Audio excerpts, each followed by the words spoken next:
Lihatlah kemah Allah ada di tengah-tengah manusia, dan ia akan diam bersama-sama dengan mereka. Mereka akan menjadi umatnya, dan ia akan menjadi Allah mereka. Saudara-saudara, inilah misi Tuhan. Misi Allah kita untuk dapat membawa umat-umat manusia kepadanya. Membawa umat-umat manusia itu menjadi bagian dalam kerajaannya. Itu misi Tuhan. Itulah kerinduan Tuhan. Dia telah korbankan anaknya yang tunggal, Yesus Kristus, supaya umat manusia dapat dibawa kepadanya. Adakah misi Allah ini menjadi misi kita? Adakah ini sesuatu hal juga kita rindukan? Adakah itu menjadi sesuatu hal yang keluar dari dalam hati kita untuk membawa jiwa-jiwa, dan pada saat kita membawa jiwa-jiwa, kita membawa diri kita untuk menjadi terus sebagai umat-umat Tuhan yang pada suatu saat akan diam bersama-sama dengan Dia. Kiranya ini menjadi satu kerinduan kita semua. Adakah kita memiliki kerinduan untuk membawa mereka kepada Kristus? Ya. Karena itulah misi Tuhan. Mari kita kembali. Boleh kita katakan bagian tambahan ini adalah rangkuman dari semua pelajaran yang kita dapat miliki. Yaitu misi Allah. Misi Allah yang sekarang menjadi misi kita. Apa itu misi Allah? Pada mulanya, Kejadian 1 ayat 1 katakan, pada mulanya Allah menciptakan langit dan bumi. Dan kemudian apa yang terjadi pada hari pertama sampai hari terakhir? Apa yang Allah buat dengan ciptaannya? Yang kita lihat dari hari pertama sampai hari yang terakhir, ya. Setiap kali Allah berfirman, misalnya dalam Kejadian 1 ayat 3 sampai 4, berfirmanlah Allah, jadilah terang yang diciptakan pada hari pertama, ya. Lalu terang itu jadi. Allah melihat. Bahasa di sini Allah melihat, God saw, Allah melihat, ya, bahwa terang itu baik adanya. Dan kemudian kata-kata ini Allah melihat. Allah melihat adalah Allah yang menghendaki. Dan dia menciptakan dari yang dia kehendaki. Dia menginginkan sesuatu dan dia dapat melihat hasil dari yang dia inginkan untuk terjadi. Dan hasilnya adalah apa? Terang itu adalah baik adanya. Apa yang Allah lihat, apa yang Allah rancangkan dan terjadi baik adanya. Dan kemudian hal yang sama ini terjadi dalam Kejadian 1 ayat 31.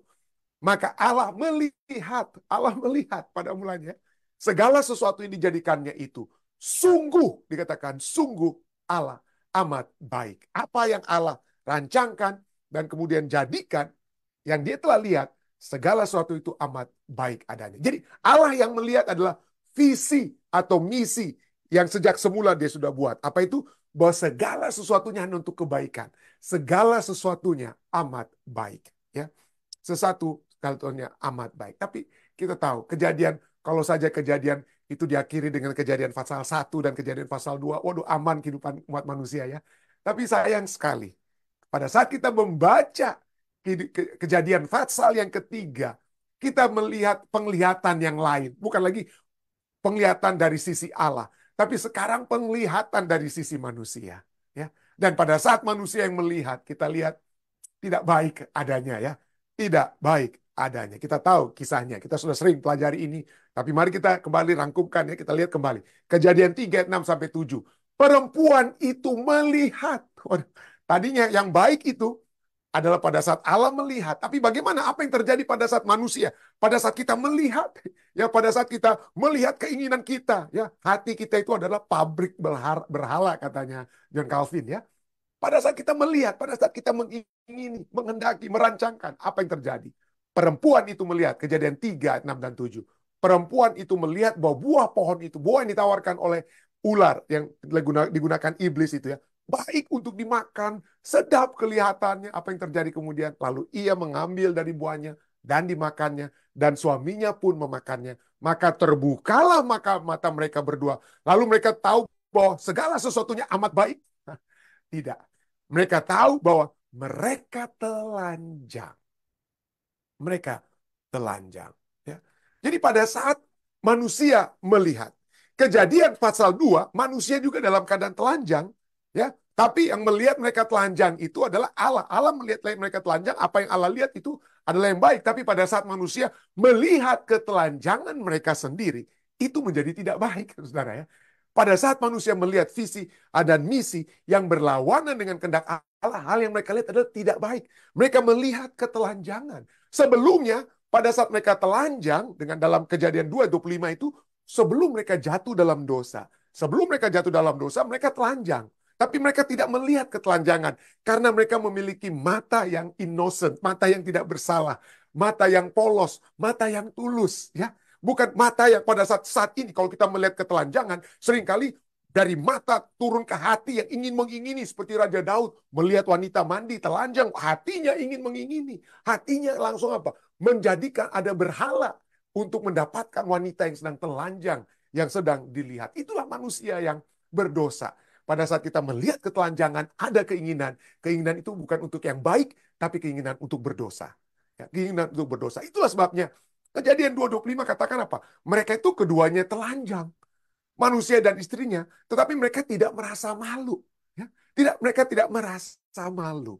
Jadi ketelanjangan sebelum berdosa berbeda dengan ketelanjangan sesudah berdosa. Kenapa? Karena hati manusia yang berfokus kepada diri mereka sendiri. Tadinya yang mereka lihat itu apa? Allah yang ada di hadapan mereka. Allah yang menjadi fokus, dan mereka tidak melihat ketelanjangan itu sebagai sesuatu hal yang memalukan dan lain sebagainya. Tapi pada saat itu, pada saat mereka jatuh, ketelanjangan itu pada suatu saat telah merubah pada saat mulanya, apa yang sudah baik menjadi tidak baik. Pada suatu saat yang baik menjadi tidak baik, ya. Menjadi tidak baik. Kemudian dalam dosa, dalam ketelanjangan, yang terjadi adalah pada saat kita telanjang itu adalah suatu hal yang memalukan, ya. Kalau saya pada saat ini berbicara dalam keadaan telanjang, tentu itu satu hal yang memalukan. Bukan hanya itu saja. Seperti tadi, selain memalukan, ya, tidak merasa malu tapi sekarang menjadi malu, ketelanjangan juga menakutkan. Banyak orang ketakutan, takut kalau telanjang. Makanya Yesus sendiri harus katakan, jangan kamu khawatir dengan apa yang kamu mau makan, apa yang kamu mau minum, apa yang kamu mau pakai. Jangan takut, jangan khawatir. Kenapa? Kalau ketelanjangan itu tentu saja dapat membawakan ketakutan. Gimana nanti saya dapat sakit? Ya, ketelanjangan menandakan saya tidak memiliki apa-apa untuk menutupi tubuh saya. Apalagi di musim dingin di Amerika. Kalau Anda tidak memiliki jaket tebal, maka itu hal yang menakutkan. Anda bisa mati pada saat Anda telanjang di dalam suasana atau cuaca yang dingin. Jadi ketelanjangan dalam dosa dapat menjadikan satu hal yang memalukan dan juga menakutkan. Ya. Dan itu yang terjadi. Itu yang terjadi kepada manusia mulai-mulai, ya. Kejadian 38. Ketika mereka mendengar bunyi langkah Tuhan Allah yang berjalan-jalan dalam taman itu pada waktu hari dingin sejuk, bersembunyilah manusia dan istrinya itu terhadap Tuhan Allah dari antara pohon-pohon dalam taman. Lalu Allah datang bertanya, di mana kalian? Kalian di mana? Di manakah engkau? Apa yang mereka katakan? Ia menjawab, ketika aku mendengar bahwa engkau ada dalam taman ini. Tuhan bertanya dalam ayat 9, Kejadian 39, mereka jawab di ayat 10. Ketika aku mendengar bahwa engkau ada dalam taman ini, aku menjadi takut. Ketelanjangan menjadikan bukan hanya memalukan, tapi merusak hubungan dengan Tuhan dengan kita menjadi takut, ya. Bukan jadi memiliki satu persahabatan, tapi ketakutan dengan Tuhan. Aku menjadi takut karena aku telanjang. Sebab itu aku bersembunyi. Memalukan dan menakutkan, ya, dalam dosa ketelanjangan, ya. Tapi inilah, ya, walaupun pada suatu saat hal yang baik pada mulanya yang Tuhan sudah buat dirusakkan oleh manusia yang melihat, memiliki visi yang berbeda dengan visi Tuhan, memiliki visi yang berlawanan dengan visi Tuhan, ya. Tetapi Allah adalah Allah yang mencintai umat manusia. Allah adalah Allah yang ingin terus menjangkau umat manusia. Manusia yang berlawanan dari Allah, yang melanggar kehendak Allah, yang lari dari Allah karena ketakutan, karena merasa malu. Allah mencoba untuk menjangkau mereka. Jadi Allah itu bukan sumber masalah. Kita seringkali pikir, waduh, Tuhanlah yang menyebabkan saya sakit, Tuhan yang menyebabkan saya menderita, dan lain sebagainya. Hei, bukan. Tuhan itu bukan pembuat apa, ya? Pembuat masalah. Pada mulanya segala sesuatu yang diciptakan itu baik. Tapi kita, manusia, dari Adam dan Hawa, manusia yang berkehendak, manusia yang memiliki pabrik berhala dalam hatinya, menyebabkan banyak kesengsaraan, menyebabkan banyak masalah, dan dosa tentunya juga yang telah diyakini atau diambil, dipercayai oleh manusia, menyebabkan kita semua mendapatkan masalah. Tapi Allah bukan sumber masalah. Allah kita adalah sumber apa? Penyelesaian masalah. Solusi itu ada dalam Allah kita. Dan dia memberikan pada suatu saat itu, pada saat hal yang baik menjadi tidak baik oleh sebab dosa, Allah menjadikan hal yang baik. Allah memberikan hal yang terbaik. Apa yang terbaik Allah buat di Taman Eden, ya? Ini pernah menjadi khotbah saya beberapa waktu lalu ya tentang masalah kesulitan, bagaimana mengatasi kesulitan. Tapi coba saya rangkumkan di sini karena berhubungan dengan misi kita untuk menjangkau orang lain ya pada saat ini. Jadi pada satu saat di mana dosa sudah merusakkan hal yang baik, Allah memberikan kebaikan bagi manusia. Apa yang pertama? 2 poin. 2 hal yang baik Allah telah lakukan untuk manusia, untuk kebaikan manusia. Yang pertama, Allah keluarkan mereka dari Taman Eden. Loh, pendeta, kok itu hal yang baik? Bukankah lebih bagus mereka berada dalam Taman Eden ya? Supaya mereka lebih dekat dengan Tuhan. Kenapa? Mereka harus keluar dari Taman Eden. Kenapa mereka harus diusir dari Taman Eden? Kejadian 3 ayat 23-24 katakan, lalu Tuhan Allah mengusir dia dari Taman Eden. Ia menghalau manusia itu. Dan di sebelah timur Taman Eden ditempatkannya lah beberapa kerub dengan pedang yang nyala dan menyambar-nyambar untuk menjaga jalan ke pohon kehidupan. Kenapa? Kenapa mereka harus diusir supaya mereka tidak dapat masuk ke taman, tidak dapat makan dari buah pohon kehidupan? Kenapa?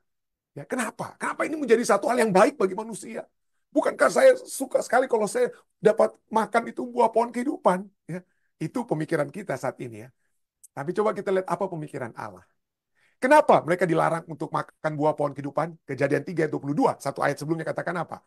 Berfirmanlah Tuhan Allah, sesungguhnya manusia itu telah menjadi seperti salah satu dari kita. Tahu tentang yang baik dan yang jahat. Maka sekarang jangan sampai manusia itu mengulurkan tangannya dan mengambil pula dari buah pohon kehidupan itu dan memakannya. Sehingga ia hidup untuk selama-lamanya. Ingat, ingat, sebelum mereka dikutuk, ya, sebelum mereka dikeluarkan dari Taman Eden, ada pernyataan-pernyataan Tuhan kepada ular, ular itu akan menjadi binatang yang terhina, baik kepada manusia, apa kutukan pada manusia, dia akan bekerja, tadinya bekerja itu tidak ada masalah, tapi sekarang bekerja dengan keras, mengeluarkan peluh, tanah itu semakin sukar untuk dikerjakan dan lain sebagainya, manusia akan susah payah mengerjakan kehidupannya, akan mengalami susah payah karena tanah yang keras. Wanita, apa masalah yang akan terjadi pada wanita pada saat dosa masuk? Dia akan menjadi apa? Sangat susah payah dalam melahirkan, ya. Sangat susah, merasa sakit yang luar biasa pada saat melahirkan.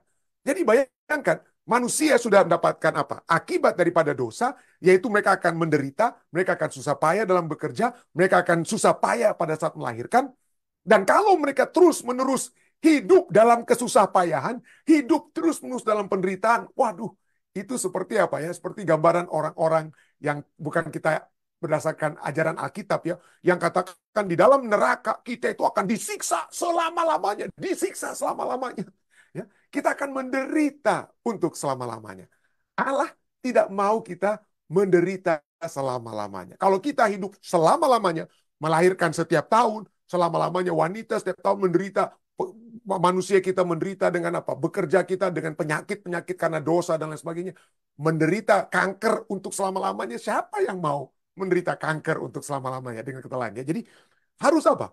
Dijaga, jangan sampai manusia itu selama-lamanya hidup dalam apa? Penderitaan. Jadi keluar dari Taman Eden agar apa? Agar kejahatan, dosa, dan kutukan tidak akan dialami untuk selama-lamanya. Itulah sebabnya firman Tuhan katakan penderitaan kita itu sementara. Kalau Anda sakit saat ini, kalau kita menderita sakit saat ini, kita menderita masalah finansial saat ini, jangan sampai penyakit kita itu, masalah finansial, masalah hubungan yang rusak dengan anggota keluarga kita itu untuk selama-lamanya. Siapa yang mau hidup dengan kehidupan seperti itu? Ya, nggak suka saya untuk kena kanker selama-lamanya. Untuk menghadapi masalah keluarga selama-lamanya. Nggak mau saya, saudara ya. Nggak mau saya. 2 Korintus 4 ayat 17 mengatakan, itulah sebabnya. Sebab penderitaan ringan yang sekarang, bahasa Inggrisnya, temporary atau momentary. Penderitaan ringan yang sementara saja, bukan selama-lamanya. Kalau kita makan buah kehidupan, penderitaan kita itu jadi selama-lamanya. Kita bisa hidup selama-lamanya ya. Jadi penderitaan ringan yang sekarang mengerjakan bagi kami kemuliaan kekal yang melebihi segala-galanya. Jauh lebih besar daripada penderitaan kami sekarang yang sementara. Atau 1 Petrus 5 ayat 10, bicara hal yang sama. Bahwa kita menderita itu seketika lamanya, bukan selama-lamanya. Penderitaan kita itu hanya sementara. Ya. Kalau Anda sakit hati dengan pemimpin Anda, sakit hati dengan siapa saja dalam dunia ini, bayangkan kalau sakit hatinya itu terus-menerus untuk selama-lamanya. Ya. Nggak mau kita. Mungkin ada orang pikir, oh pendeta saya ingin selalu muda terus. Siapa bilang itu satu hal yang menyenangkan? Ya, ya ada ya istilahnya ada seorang penyanyi terkenal yang kita mungkin di generasi kita kenal ya, Freddie Mercury di The Queen ya. Menjelang kematiannya, dia mati karena AIDS tahun 1980-an saya percaya itu ya, Freddie Mercury. Lagu terakhirnya Who wants to live forever? Dia katakan. Who wants to live forever? Siapa yang mau hidup untuk selama-lamanya? Mungkin Anda pikir, oh saya ingin hidup selama-lamanya dengan wajah saya yang tidak pernah berubah dan lain sebagainya. Oke, penampilan fisik kita bisa tidak berubah. Ya, banyak orang cari supaya tidak keriput dan lain sebagainya. Tapi kalau penderitaan yang kita alami untuk selama-lamanya, who wants to live forever? Ya, Freddie Mercury dalam lagunya dia nyanyi The Queen ini dia katakan, siapa? Siapa yang mau kena penyakit AIDS untuk selama-lamanya? Dengan borok, luka-luka, dan lain sebagainya yang saat itu dialami untuk selama-lamanya. Itulah sebabnya dia menyanyi lagu Who Wants to Live Forever. Ya, Who Wants to Live Forever. Ya. 2 Korintus 4, 16-18. Tadi kita harus baca sebagian. Tapi mari kita lihat. Rasul Paulus yang menderita. Dia ada penyakit yang ya apa, ada penyakit yang berat yang dihadapi. Dia minta supaya itu dilepaskan. Tapi Tuhan tidak berikan kelepasan. Tapi apa yang dia katakan? Dia kata yang dituliskan. Dalam 2 Korintus 4, 16, 18 dikatakan, sebab ini kami tidak tawar hati. Meskipun manusia lahiriah kami semakin merosot. Ya, ada saat-saat di mana saya bisa main badminton, ya ikut-ikut kejuaraan badminton atau main sepak bola melawan tim nasional Filipina dulu bisa begitu, ya. Tapi saat ini nggak bisa lagi, saudara. Saya nggak bisa lagi. Kenapa? Lahiriah saya itu semakin apa? Merosot. Namun demikian apa? Jangan tawar hati, Rasul Paulus katakan. Namun manusia batinnya kami dibaharui dari sehari ke sehari. Sebab penderitaan ringan yang sementara ini, yang sekarang ini, mengerjakan bagi kami kemuliaan kekal yang melebihi segala-galanya. Jauh lebih besar daripada penderitaan kami. Sebab kami tidak memperhatikan yang kelihatan, melainkan yang tidak kelihatan. Karena yang kelihatan adalah sementara. Sedangkan yang tidak kelihatan adalah kekal. Jadi manusia diusir dari Taman Eden supaya tidak hidup selama-lamanya dalam penderitaan, ya. Supaya tidak hidup selama-lamanya dalam penderitaan, dalam penyakit, dalam hal-hal yang tidak diinginkan sebagai umat-umat yang telah jatuh dalam dosa. Jadi dijauhkannya manusia dari pohon kehidupan, itu Allah memberikan batas waktu untuk segala kesulitan kita. Ya. Itu yang pertama. Yang poin yang kedua ini yang lebih penting lagi. Poin kedua. Jadi poin pertama, keluar dari Taman Eden. Poin yang sebelum mereka keluar dari Taman Eden, ada satu poin yang menarik sekali, yang penting sekali, sangat signifikan. Yaitu Allah memakaikan kepada Adam dan Hawa. Sebelum mereka diusir keluar dari Taman Eden, Allah memakaikan jubah kepada mereka. Mereka membuat pakaian dari apa? Dari daun-daunan. Tapi kalau Anda di tempat dingin di Amerika seperti saat ini, kalau Anda keluar, cuaca dingin, lalu cuma pakai pakaian dari daun, waduh, beku Anda ya. Anda jadi beku. Ya, tapi kalau mau keluar, pakai pakaian kulit. Dengan kata lain, ya, itu paling kuat ya. Pakaian kulit atau apalah ya. Itu lebih menjaga Anda dari dingin ya. Jadi Allah memakaikan jubah pada saat mereka bersembunyi. Karena cuaca yang dingin di Taman Eden, mereka dengan apa? Dengan pakaian dari daun yang mereka buat, kurang cukup, itu kurang cukup. Tapi apa yang Allah buat? Allah menyediakan yang lebih baik. Kejadian 3:21. Dan Tuhan Allah membuat pakaian dari kulit binatang untuk manusia dan istrinya itu. Lalu mengenakannya kepada mereka. Ini adalah ayat yang sangat signifikan. Apa pentingnya ayat ini? Banyak sekali kita melihat bagaimana Allah, mungkin ada yang kita sudah pernah bahas lalu, Allah lah yang pertama kali mempersembahkan korban yang pertama, Allah yang menyembelih mungkin domba yang pertama. Dan untuk kulitnya dipakaikan kepada manusia. Tetapi coba kita lihat hal yang sangat penting sehubungan dengan kehidupan manusia. Apa yang Allah telah amarkan pada saat dia beritahukan pada manusia untuk tidak makan buah pengetahuan baik dan jahat. Ini Allah tuliskan. Allah nyatakan. Yang tertulis dari Kejadian 2 ayat 17. Ya. Perintah Allah sebelumnya. Tetapi Tuhan katakan semua pohon dalam taman ini boleh kalian makan. Boleh kamu makan. Tapi jangan yang satu ini. Tetapi pohon pengetahuan tentang yang baik dan yang jahat itu. Janganlah kau makan buahnya. Sebab pada hari engkau memakannya, pastilah engkau mati. Nah, manusia kan nggak mati hari itu. Walaupun proses kematian manusia, proses kematian Adam dan Hawa sudah mulai berjalan pada saat mereka memakan buah itu. Tapi manusia, orang katakan manusia kan tidak mati, pendeta. Itu Allah berbohong dong ini ya. Kok Allah berbohong? Kenapa dikatakan pada hari engkau memakannya, pastilah engkau mati. Tapi coba kita lihat, ya Allah tidak berbohong ya. Pertama, proses kematian itu sudah berlangsung kepada umat manusia pada saat itu. Poin kedua yang paling juga penting pada saat itu adalah pada hari itu ada yang mati. Pada hari itu, walaupun bukan manusia yang mati, ada yang menggantikan kematian manusia. Pada hari manusia melanggar, ada yang mati. Kematian yang menggantikan manusia yang seharusnya mati. Ada anak domba. Anak domba yang mati pada saat itu. Pada saat itu bukan hanya proses kematian manusia yang terjadi, tapi proses di mana anak domba Allah yang akan mati nantinya di kayu salib itu sudah berlangsung pada saat itu juga. Pada hari itu juga. Jadi Tuhan membuat pakaian dari kulit binatang untuk manusia, untuk istrinya, mengenakan kepada mereka. Mereka yang seharusnya mati, tapi ada anak domba yang mati. Ada anak domba Allah yang harus mati. Harus mati. Hari itu ada yang mati. Bukan tidak ada yang tidak mati ya. Hari itu ada yang mati. Itulah sebabnya Yesaya 53 ayat 5 katakan, tetapi dia tertikam oleh pemberontakan kita. Dia diremukkan oleh karena kejahatan kita. Ganjaran yang mendatangkan keselamatan bagi kita ditimpakan kepadanya. Harusnya manusia mati hari itu, tapi ditimpakan kepada seekor domba yang kemudian dipakai kulitnya oleh manusia pada saat itu. Jadi keselamatan, ya, ganjaran yang mendatangkan keselamatan bagi kita ditimpakan kepadanya. Oleh bilur-bilurnya kita menjadi sembuh.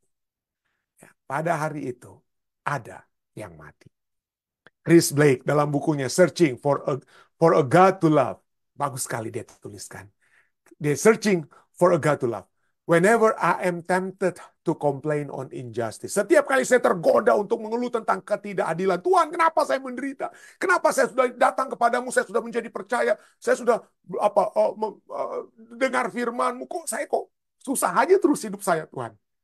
Dia katakan apa? Setiap kali saya tergoda untuk mengeluh tentang ketidakadilan, saya melihat ketidakadilan yang paling utama dari anak Allah yang tergantung di kayu salib.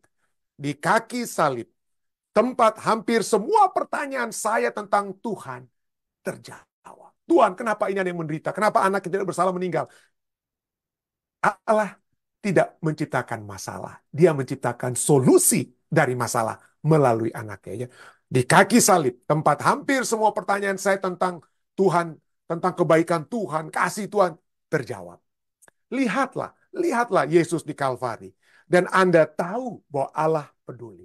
Ya. Watch Jesus on Calvary and you know that God cares. Allah mengerti. Kita tidak ditinggalkan. Katakan Allah membayar di kayu salib pembayaran angsuran penderitaan. Di kayu salib Allah membayar pembayaran angsuran penderitaan. Namun dia dan anak-anaknya menderita setiap detiknya. Ya, kalau Anda menderita, jangan Anda pikir, oh saya menderita, ini kok Tuhan kok senang-senang aja. Tidak. Pada saat kita menderita, Allah menderita. Namun dia dan anak-anaknya menderita setiap detiknya. Jangan salah, dia katakan. Jangan salah. Make no mistake, jangan salah. Sama seperti Yesus dicambuk dengan cambuk prajurit. Demikian pula orang tua surgawi kita dicambuk dengan tetesan air mata yang kita keluarkan.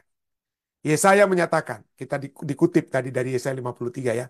Yesaya menyatakan dalam semua penderitaan umat-umat manusia, saudara dan saya, Tuhan Allah kita menderita. Jadi dia bukan menjadi sumber penderitaan ya, sumber masalah, tapi dia adalah solusi masalah. Ya, solusi daripada masalah. Dia juga menderita. Itulah sebabnya solusi Tuhan terhadap masalah kejahatan, masalah kejahatan, masalah kesukaran dalam kehidupan adalah putranya Yesus Kristus. Kasih Bapa mengirimkan putranya untuk mati bagi kita guna mengalahkan kekuatan kejahatan dalam sifat manusia. Dan itulah inti kisah Kristiani. Peter Griff katakan. Yesaya 61 ayat 10 kemudian katakan, Aku bersukaria dalam Tuhan. Jiwaku bersorak-sorak di dalam Allahku. Sebab ia mengenakan pakaian keselamatan kepadaku. Di hari pertama pada saat manusia berdosa, ada yang mati. Tapi pada saat kematian itulah manusia dapat mengenakan jubah yang terbaik. Bukan jubah yang manusia buat dari daun-daunan. Sebab ia mengenakan pakaian keselamatan kepadaku dan menyelubungi aku dengan jubah kebenaran. Tuhan adalah solusi.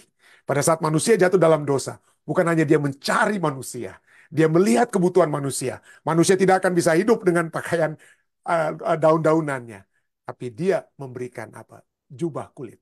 Dan itu melambangkan apa? Simbol anak domba Allah yang akan apa? Memberikan keselamatan kepada umat manusia. Jadi pada mulanya Allah melihat segala sesuatu yang dijadikannya itu sungguh amat baik. Setelah mulanya itu pada suatu saat manusia melihat buah dan mereka kita mengalami apa yang tidak baik saat ini. Tapi pada akhirnya, pada mulanya, pada suatu saat, dan pada akhirnya, Wahyu 21 ayat 1 katakan, 21 ayat 1 katakan, aku melihat, sekali lagi Yohanes sekarang melihat, pada mulanya Allah melihat, pada suatu saat manusia, Hawa melihat, tapi pada akhirnya kita semua ya diwakilkan oleh Yohanes kekasih akan melihat apa? Lalu aku melihat langit yang baru dan bumi yang baru, sebab langit yang pertama dan bumi yang pertama telah berlalu dan laut pun tidak ada lagi. Waduh, padahal kan Tuhan yang menciptakan ikan semua ya. Bukankah itu tidak ada masalahnya? Bukankah itu sudah Tuhan ciptakan di hari kelima ya? Hari kelima Tuhan sudah isi itu laut itu dengan binatang-binatang laut. Dan kita semua mencintai binatang-binatang laut ya. Apakah itu tidak akan ada lagi di dunia baru nantinya? Mari kita lihat ya. Laut dalam Alkitab, di sini artinya apa? Simbol kejahatan, simbol kekacauan, simbol kekuatan yang melawan Allah. Rasul Yohanes berada di Pulau Patmos, dia terpisah dari umat-umat Tuhan yang ada di Asia Minor, yang ada di daratan ya, dia terpisah, dia berada sendirian di Pulau Patmos dengan kata lain. Dia dipisahkan oleh laut. Laut adalah simbol kejahatan yang memisahkan kita dari satu dengan yang lain. Simbol kekacauan, simbol kekuatan yang melawan Allah. Dan itu kita juga bisa baca. Misalnya dari begitu banyak ayat. Bicara tentang laut. Yesaya 17 ayat 12 juga katakan, wahai ributnya banyak bangsa-bangsa. Banyak ribut, bangsa-bangsa yang kacau ya. Mereka ribut seperti ombak laut menderu. Gaduhnya suku-suku bangsa. Mereka gaduh seperti gaduhnya air yang hebat. Suku-suku bangsa gaduh seperti gaduhnya air yang besar. Tetapi Tuhan menghardiknya. Sehingga mereka lari jauh-jauh, terburu-buru seperti sekam di tempat penumbukan dihembus angin. Dan seperti dedak ditiup puting beliung. Jadi segala kekacauan, segala kekuatan yang melawan Allah, segala kejahatan, tidak ada lagi. Tidak ada lagi. Jadi laut tetap ada. Tapi simbol daripada laut atau hal-hal ya, laut itu oke secara literal sekalipun ya dapat menjadi tempat yang berbahaya. Saya tahu ada sahabat-sahabat saya yang harus kehilangan nyawanya di laut ya. Ada orang-orang yang berpikir, waduh, ingin bersuka cita pergi ke pantai untuk berenang, tiba-tiba diambil oleh ombak, mati di laut. Menyedihkan sekali. Laut jadi tempat apa ya?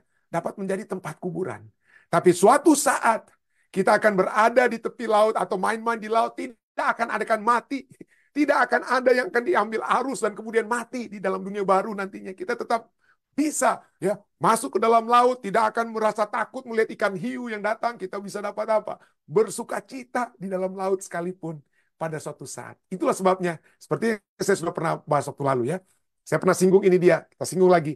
Pada saat kita bicara tentang laut, kita akan melihat laut yang tidak ada negatifnya nantinya di dalam dunia baru. Laut yang tidak ada negatifnya. Dalam artikel The Eternal Weight of Glory ya, Harry Blamires, kalau nggak salah ya, penulis artikel ini, dia tuliskan sebagai berikut.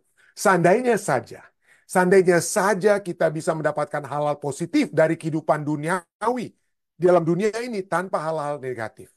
Tetapi justru itulah yang ditawarkan surga. Surga itu, dunia baru itu adalah ketiadaan hal-hal yang negatif. Ada laut, tetapi tidak ada ikan hiu yang akan melukakan kita atau apa yang kita takuti saat ini. Kita bisa ada di laut, tidak akan ada kematian yang terjadi pada saat kita ditarik oleh arus balik di dalam laut. Jadi ketiadaan hal-hal yang negatif. The removal of the negative. Dikatakan in heaven, di surga, baik dosa manusia dan dominasi waktu akan tersapu. Dosa manusia dan dominasi waktu akan tersapu. Di sini, dalam dunia ini, dosa dan waktu Dosa dan waktu membuat bunga dan kecantikan manusia itu layu. Ada wanita-wanita yang tadinya cantik, ada laki-laki yang tadinya ganteng. Tapi karena dosa, karena penyakit dan dosa, karena waktu, keriput, dan lain sebagainya. Kecantikan, kegagahan manusia menjadi layu. Dosa dan waktu mendorong niat yang baik menjadi hal yang tidak baik, menguap kebaikan tersebut. Dosa dan waktu memisahkan kita dari orang-orang yang kita cintai. Memisahkan kita dari orang yang cintai. Di dalam semesta yang diatur oleh waktu. Di alam semesta yang diatur oleh waktu. Pernikahan yang paling bahagia pun berakhir dengan kematian. Mungkin tidak ada banyak masalah seperti pasangan lain yang kemudian bercerai. Ada yang sangat mencintai satu dengan lain. Tapi akhirnya berakhir juga cinta mereka. Kenapa? Adanya kematian. Adanya dosa dan dominasi waktu. Pernikahan yang paling bahagia pun berakhir dengan kematian. Wanita terindah menjadi kerangka. Dalam artikel ini tulis demikian ya. Tapi dalam dunia baru, hal-hal yang negatif ini akan berlalu. Tidak ada waktu, karena ada kekekalan saat yang kita miliki. Tidak ada dosa yang akan membuat, dosa dan waktu yang membuat apa? Hal-hal yang baik menjadi apa? Usang, hal-hal yang baik menjadi apa? Berakhir. Di dalam dunia baru, tidak ada hal yang baik yang berakhir. Jadi di dalam dunia baru, segala yang negatif itu akan apa? Dihilangkan. The removal of negative. Lalu aku melihat langit yang baru, bumi yang baru, langit yang pertama, bumi yang pertama telah berlalu, dan laut, dalam arti hal-hal negatif dari laut itu. Seperti bangsa-bangsa yang menolak Allah dan lain sebagainya. Seperti hal-hal yang mengerikan dalam laut. Tidak ada lagi yang negatifnya. Apalagi negatifnya? Ayat 4, Wahyu 21 ayat 4, penghapusan negatif. Dan ia akan menghapus segala air mata dari mata mereka, dan maut tidak akan ada lagi. Tidak akan ada lagi perkabungan atau ratap tangis atau duka cita, sebab segala sesuatu yang lama itu telah berlalu. Apa yang negatifnya dari air mata? Yaitu sakit mendalam oleh sebab duka pemisah-pemisahan kita. Bukan berarti kan Tuhan kita itu anti terhadap air mata ya. Setiap air mata yang kita curahkan itu, ayat firman Tuhan katakan secara simbolis, disimpan dalam kirbat Tuhan di surga. Tuhan itu tidak anti air mata. Yesus sendiri bisa menangis kok ya. Yesus bisa menangis. Tapi dalam kerajaan surga, mungkin kita tetap dapat menangis, tapi tangisan sukacita. Air mata sukacita yang akan kita keluarkan. Pada saat saya bersuka cita sekalipun, pada saat saya terharu sekalipun, seringkali saya dapat melelehkan air mata. Ada air mata yang keluar dari dalam diri saya. Itu sukacita. Dalam surga tidak ada air mata yang tercurah oleh sebab kedukaan, oleh sebab kematian. Pada akhirnya, firman Tuhan katakan apa? Dalam Wahyu 21 ayat 3, pada akhirnya, terlebih daripada hal-hal, the removal of negatif, yang utama dan yang terutama. Pada akhirnya apa? Aku mendengar suara, Wahyu 21 ayat 3, aku mendengar suara yang nyaring dari takhta itu berkata, lihatlah, lihatlah kemah Allah ada di tengah-tengah manusia, dan ia akan diam bersama-sama dengan mereka. Mereka akan menjadi umatnya, dan ia akan menjadi Allah mereka. Saudara-saudara, inilah misi Tuhan. Misi Allah kita untuk dapat membawa umat-umat manusia kepadanya. Membawa umat-umat manusia itu menjadi bagian dalam kerajaannya. Itu misi Tuhan. Itulah kerinduan Tuhan. Dia telah korbankan anaknya yang tunggal, Yesus Kristus, supaya umat manusia dapat dibawa kepadanya. Adakah misi Allah ini menjadi misi kita? Adakah ini sesuatu hal juga kita rindukan? Adakah itu menjadi sesuatu hal yang keluar dari dalam hati kita? Untuk membawa jiwa-jiwa, dan pada saat kita membawa jiwa-jiwa, kita membawa diri kita untuk menjadi terus sebagai umat-umat Tuhan yang pada suatu saat akan diam bersama-sama dengan Dia. Kiranya ini menjadi satu kerinduan kita semua. Menjadi satu kerinduan kita semua. Misi Allah yang menjadi misi kita. Kiranya ini dapat menjadi satu kekuatan bagi kita. Saya bawa ini dalam nama Yesus. Amin.